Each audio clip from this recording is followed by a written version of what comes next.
ગુલાબબેન કિચનમાં આપનું હાર્દિક સ્વાગત છે। જો તમે અમારી ચેનલમાં નવા છો તો લાઈક, શેર અને સબસ્ક્રાઇબ કરવાનું ભૂલશો નહીં। આજે આપણે આવી ગયા છે નવી રેસીપીની સાથે। આપણે લઈ લીધી છે 250 ગ્રામ કોબી, દડા કોબી, પત્તા કોબી અને 250 ગ્રામ જેટલા બટેકા। તો આપણે એને કટિંગ કરીને રાખી દઈશું। આપણે આ કોબી બટેકા સરસ રીતે કટિંગ કરી લીધા છે, તમે જોઈ શકો છો। તો આપણે આમાં તેલ પણ ગરમ થઈ ગયું છે, તો આપણે એમાં નાખી દઈશું 1 ચમચી રાઈ,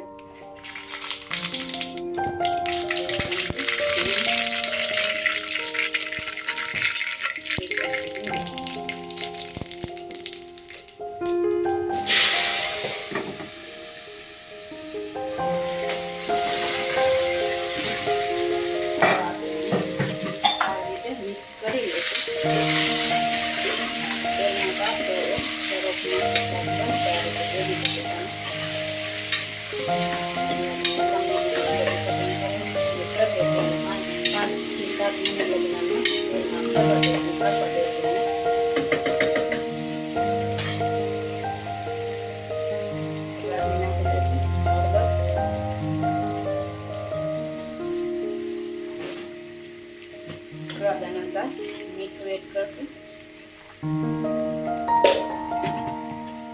પાછું આપણે એને મિક્સ કરી લઈશું આ રીતે।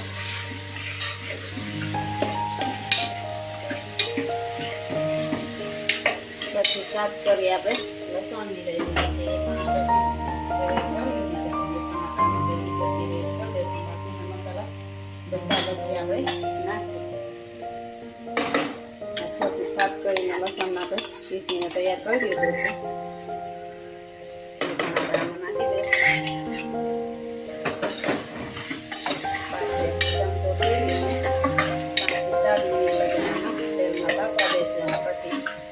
લાલ મરચ, ધાણા પાવડર ને બધું ઉપરથી આપણે એડ કરી દઈશું। જો અમારો વિડીયો તમને ગમે તો લાઈક, શેર અને સબસ્ક્રાઇબ કરવાનું ભૂલશો નહીં। હવે આપણે આમાં 1 ટમેટું કટિંગ કરીને રાખી દીધું છે, એ પણ આપણે આમાં નાખી દઈએ જેથી કરી એ પણ સરસ રીતે પાકી જાય। અને પાછું આપણે એને મિક્સિંગ કરી લઈશું। પછી 7 થી 5 મિનિટ સુધી આપણે તેલમાં તેને પાકવા દેવાનું છે। એકદમ સરસ કોબી બટેકાનું શાક બનીને આપણે તૈયાર થઈ જશે। પછી પાછું તમને આપણે બતાવીએ છીએ। હવે આપણે એમાં એડ કરશું લાલ મરચું।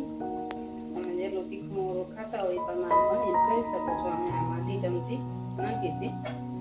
પાછું આપણે એને મિક્સ કરીને પાણી નાખીશું।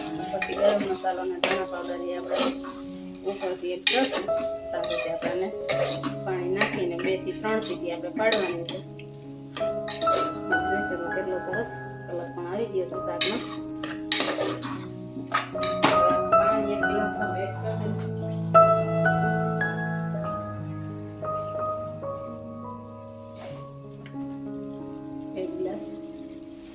પાણી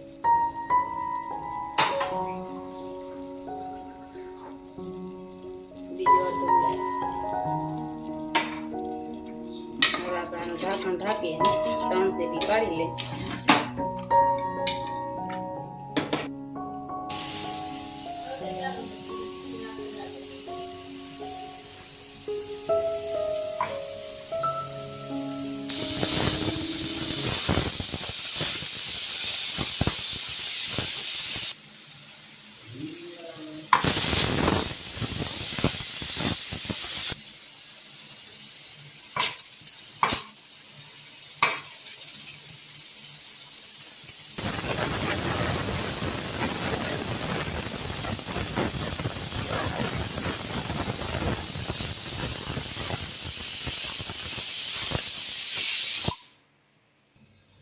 હવે આપણે 3 સીટીમાં વાગી ગઈ છે, તો એના માટે આપણે આડી નાખીશું। પછી જે આપણે મસાલો બાકી રહી ગયો છે પણ આપણે એમાં એડ કરી દઈશું। ધાણા પાવડર, ગરમ મસાલો એ પણ નાખીશું। તો આ વડા કાઢી લઈશ અને તમને બતાવી દઈશ કેટલું સરસ શાક બનીને તૈયાર થઈ ગયું છે।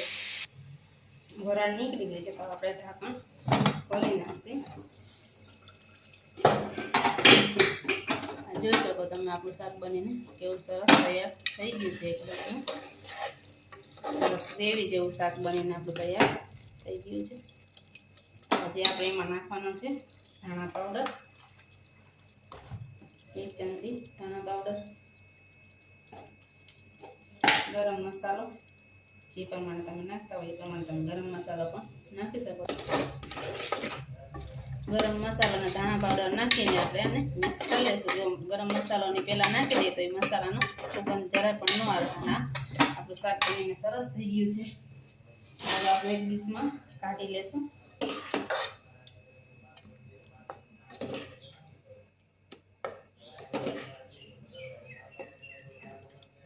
જોઈ શકો કેટલું શાક બનીને આપણું સરસ તૈયાર થઈ ગયું છે. જો અમારો વિડીયો તમને ગમે તો લાઈક, શેર અને સબસ્ક્રાઈબ કરવાનું ભૂલશો નહીં, જેથી કરી જે પણ અમે નવા વિડીયો બનાવી તે તમારા સુધી પહોંચી શકે.